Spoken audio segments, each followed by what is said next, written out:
এখানে আমুদি মাছ নিয়েছি, আমুদি মাছের ফ্রাই করব।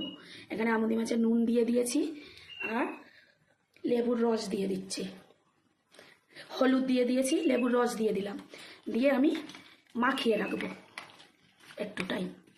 তারপরে আমি একটু পেস্ট করে নেব। মাখিয়ে রেখেছি, এবার আমি পেস্ট করে নেব।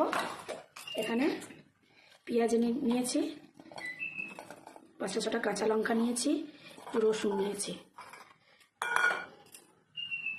এই যে ধনে পাতা নিয়েছি। এবার আমি এগুলো পেস্ট করে নেব।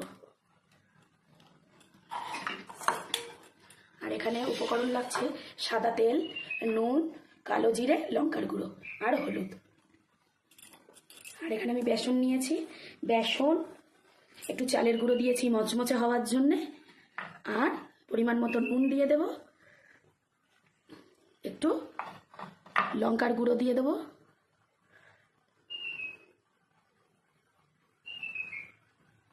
একটু হলুদ দিয়ে দেব, দিয়ে আমি আগে পেস্টটা করে নিই, তারপর আমি ব্যাটারটা গুলবো। যে পেস্টটা করেছি ধনে পাতা, কাঁচা লঙ্কা, রসুন, পেঁয়াজ দিয়ে, সেটা আমি মাছের মধ্যে ম্যারিনেট করে নেব। আর একটু বেসনের মধ্যে দিয়ে দেব, বেসনের ব্যাটারটাও গুলে নেব, আর মাছটাও মেখে 10 মিনিট ঢাকা দিয়ে রাখবো।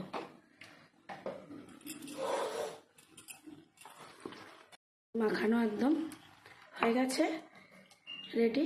এবার আমি 10 মিনিটের জন্য ঢাকা দিয়ে দেব। এবার ব্যাটারটা গুলে নেব। যে বেসনটা ফেটানো রেডি, এবার আমি মাছটা ফ্রাই করে নেব। যে কড়াই বসিয়ে দিয়েছি, এবার আমি সাদা তেল দিয়ে দেব।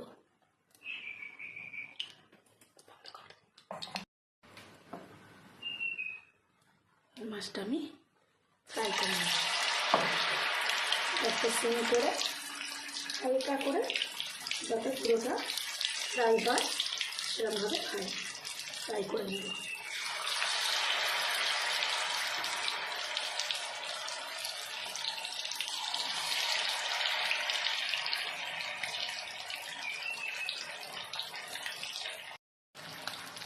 এই যে লাল লাল করে ভেজে নিয়ে ফ্রাই করে নিয়েছি, এবার আমি তুলে নেব।